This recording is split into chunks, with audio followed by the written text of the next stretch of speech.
मैं 8 महीने की प्रेग्नेंट थी और अपनी डिलीवरी के लिए अपने मायके गई थी। माँ ने मुझे फोन पर बताया, घर के पीछे की तरफ जो खाली जमीन थी ना, वहां पर एक नया कमरा बनवा लिया है।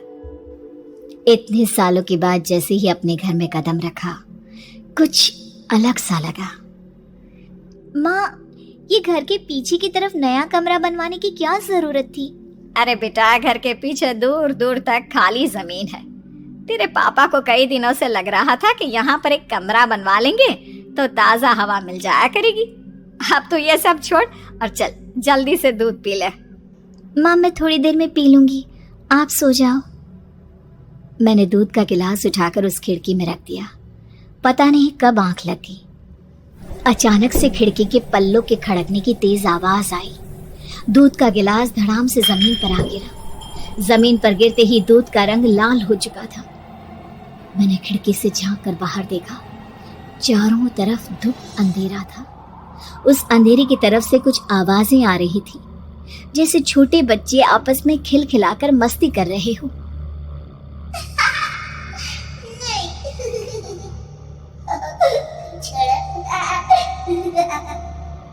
इतनी रात को इतने घनघोर अंधेरे में बच्चों की आवाज कैसे आ रही है? घड़ी में वक्त देखा तो ठीक 12 बजे थे। देखकर मैं सन्न रह गई। बुरी आत्मा और भूतों की कई कहानियां मैं सुन चुकी थी। वक्त भी कुछ ऐसा ही था। ऊपर से मैं प्रेग्नेंट। सुना था कि ऐसे वक्त में अक्सर बुरी आत्माएं औरतों का पीछा करती है, तो क्या मेरे पीछे भी? पसीने से तरबतर बड़ी मुश्किल से, जैसे कांपते हाथों से मैंने उस खिड़की को बंद किया। जल्दी से जल्दी उस कमरे से बाहर निकलकर माँ के पास जाने के बारे में सोचा, लेकिन जैसे ही दरवाजे की तरफ पलटी, लगा कोई साया हवा की स्पीड से दरवाजे के सामने से गुजर गया। मेरे गले में अटक कर रह गई। मैं जोर से चीख कर माँ को बुलाना चाहती थी, लेकिन वो आवाज खुद मेरे कानों तक नहीं पहुंच पा रही थी। तो माँ तक कैसे पहुंचती? खिड़की के पल्ले एक बार फिर तेज हवा के झोंके से धड़ाम करके खुल गया और पूरी ताकत से मैं चीख पड़ी। जानती थी मेरी चीख की आवाज सुनकर कुछ ही सेकंड में माँ वहां पहुंच जाएगी, लेकिन ऐसा कुछ हुआ ही नहीं। मेरा कलेजा डर के मारे फटा जा रहा था। आखिर माँ ने मेरी आवाज क्यों नहीं सुनी? इतनी गहरी नींद में तो माँ कभी नहीं सोती। ठीक पीछे खुली हुई वो खिड़की। मुझ में इतनी ताकत नहीं बची थी कि मैं पलटकर उस तरफ देख भी सकूं। हवा का एक सनसनाता हुआ झोंका उसी वक्त मेरे कानों से आकर टकराया। लगा जैसे किसी ने दबी हुई आवाज में धीरे से मुझसे कहा, चली जाओ यहाँ से। मैंने दोनों हाथ अपने कानों पर रख लिए और एक बार फिर ताकत लगाकर जोर से चीखने की कोशिश की। माँ! पापा! मेरी आवाज उस कमरे की दीवारों से टकराकर वापस मुझे ही सुनाई दे रही थी।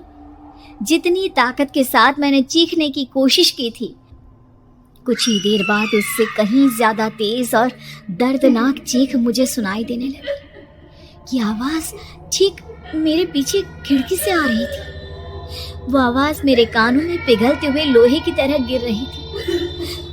उन आवाजों में हैवानियत थी। वो आवाजें किसी इंसान की नहीं है, इतना मैं समझ चुकी थी। कांप रहे हाथों से मैंने अंधेरे में कुछ ढूंढने की कोशिश की। तभी अचानक मेरा हाथ बेड पर रखी टॉर्च पर पड़ा। किसी तरह ताकत लगाकर टॉर्च का बटन ऑन किया, लेकिन ये क्या?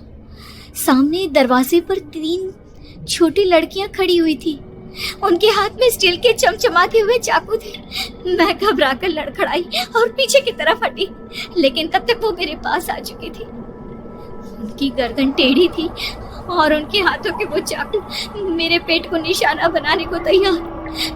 मैं जोर से चीखी, नहीं, छोड़ दो मेरे बच्चे को, मत मारो, मत मारो, छोड़ दो मेरे बच्चे को। सोनाली, क्या हुआ बेटा? तू इतनी डरी हुई क्यों है? उठ बेटा, क्या हुआ? हड़बड़ाकर मैंने अपनी आंखें खोली। देखा तो दिन निकल आया था। माँ मुझे जगा रही थी। मेरा चेहरा पूरा पसीने से लथपथ था। क्या हुआ बेटा, तुमने कोई बुरा सपना देखा क्या? मैं अभी तक अपने पूरे होश में नहीं थी। वो मेरे बच्चे को मार देगी माँ, वो लड़की मेरे बच्चे को। मैंने घबराकर अपने पेट को छुआ।